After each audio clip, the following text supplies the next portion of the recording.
Iniciando aqui, então, a terceira parte do nosso mini treinamento, que corresponde ao estudo da vida espiritual. E, e como esse mês e até meados do mês que vem, nós estamos com o título do nosso mini treinamento de como trabalhar conosco, na segunda parte, como acabamos de falar, é como fazer a gestão da vida cristã. E essa terceira parte é como orar, porque pelos meus estudos nós não sabemos orar. As religiões e as denominações religiosas, melhor, elas, somente as mais conhecidas, elas levam o ser humano à, à reza, à repetição de um texto, né? Elas ficam repetindo um texto e achando que ao repetir elas vão ser atendidas por Deus. Isso está totalmente equivocado. Na verdade, nós temos que ter um relacionamento com Deus. Porque nós estamos falando em vida espiritual, estudo da vida espiritual. Como orar é um relacionamento com Deus. E é 24 horas. Esse relacionamento você pode medir assim. Como você se relaciona com seu cônjuge? Como você se relaciona com seus filhos? Como você se relaciona com seus pais? Como você se relaciona com seus amigos, com seus sócios? Porque relacionamento não é ficar pedindo para o outro as coisas. Relacionamento é para ter uma relação respeitosa ao outro, não pedindo coisas, mas procurando um alinhamento, um entendimento.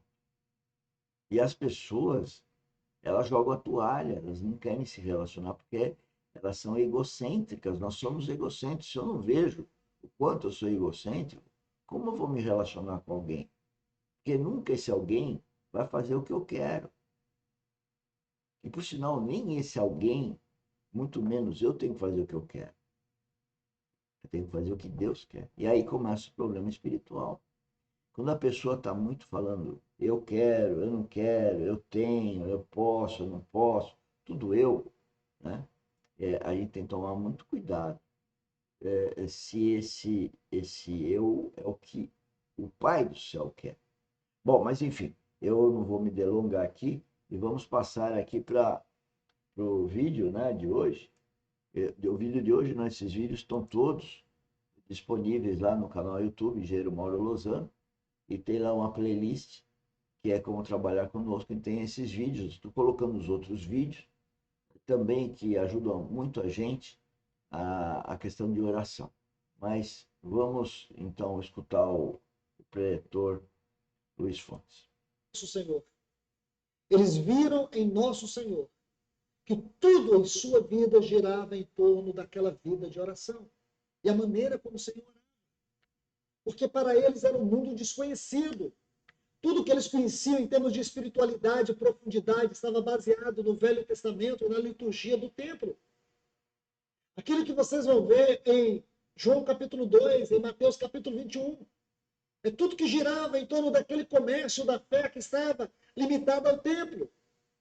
É o que eles conheciam, eles não conheciam. Tá vendo? Ele está dizendo, depois vocês vejam no original, ligado ao templo, está falando em regras, em local, só para depois negar tudo isso daí, que é uma cultura errada do que é oração. Aquilo que eles viram em Jesus era um mundo totalmente novo para eles.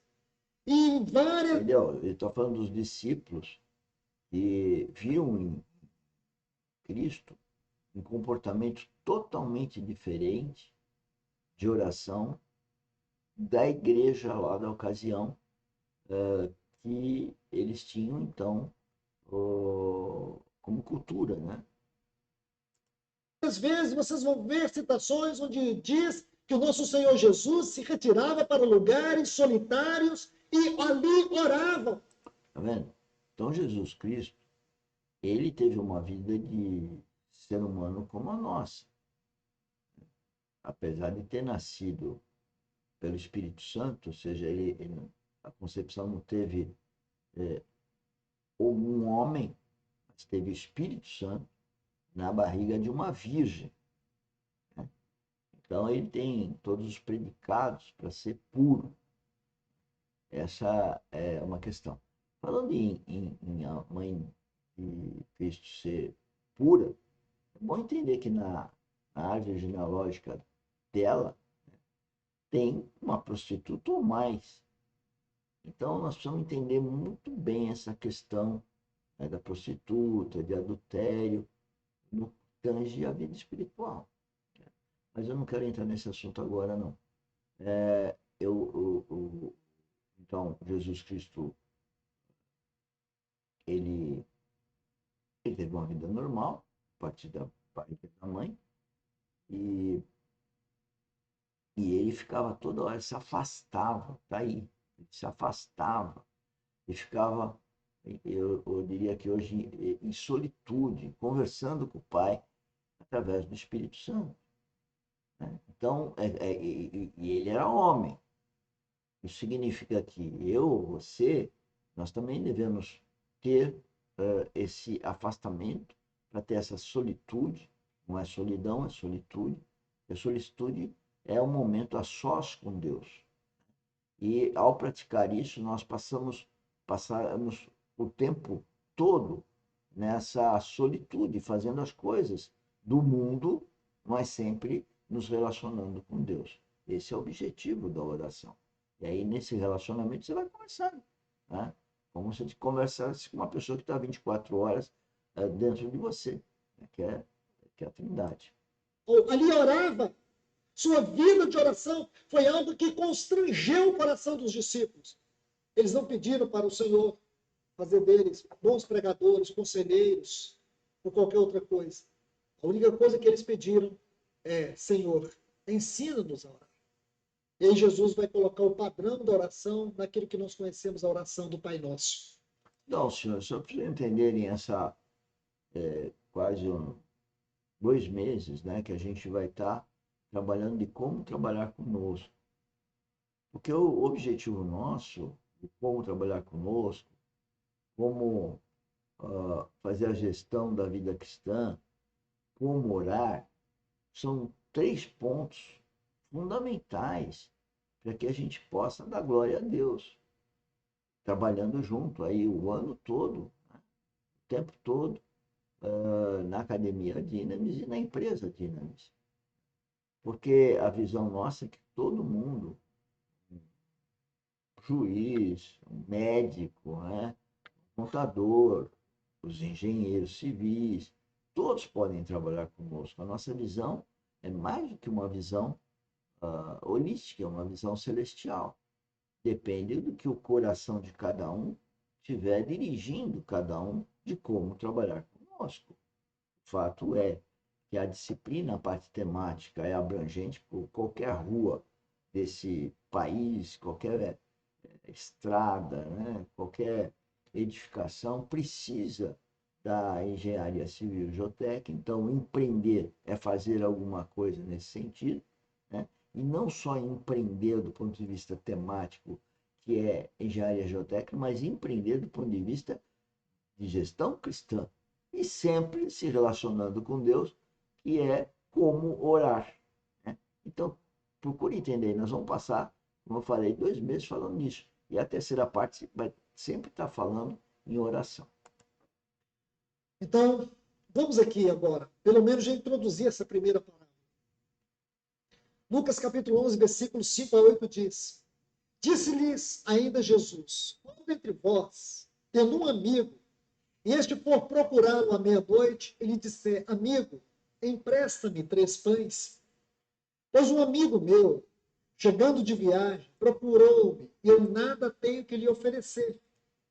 E outro lhe responda lá de dentro, dizendo: Não me importunes, a porta já está fechada, e os meus filhos comigo também já estão deitados, não posso levantar-me para tos dar. Versículo 8. Digo-vos que, se não levantar para dar-lhes por ser seu amigo, todavia o fará por causa da importunação e lhe dará tudo o de que tiver necessidade. Por isso vos digo, pedi e dar-se-vos-á. Buscai e achareis. Batei e abrir-se-vos-á. Pois todo o que pede recebe, o que busca encontra, e a quem bate abrir-se-lhe-á. Bom, meus irmãos, aqui nós precisamos fazer correções, pelo menos para o nosso entendimento.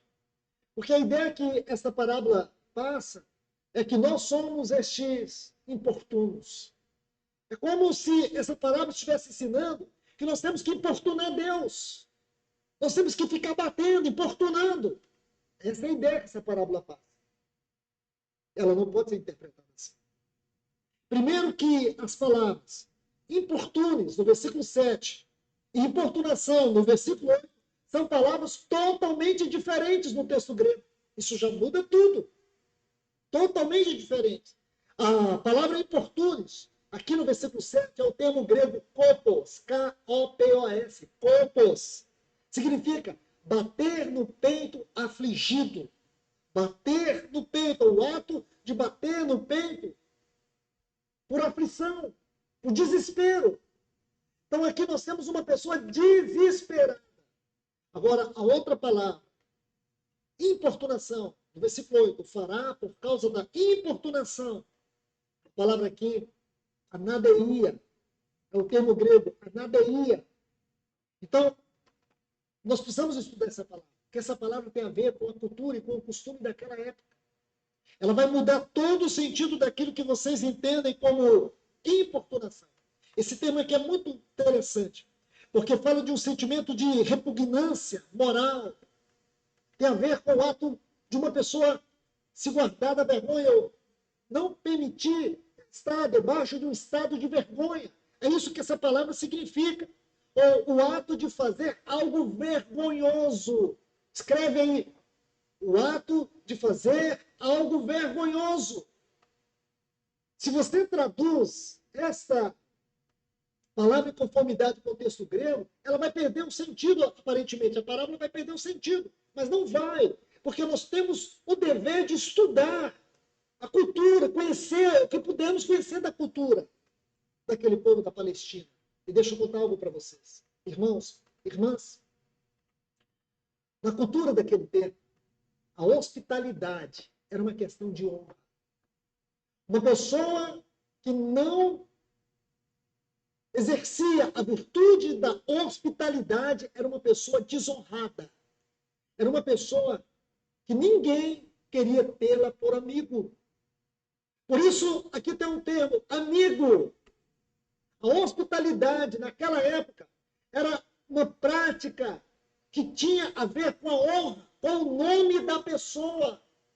Se uma pessoa não exercesse a hospitalidade, ela estava maculando o seu nome diante de toda a comunidade. Era uma pessoa sem prestígio.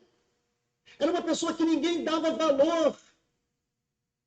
Então, as pessoas, mesmo para o desconhecido, elas deveriam exercer a hospitalidade. Para o judeu, isso era sagrado.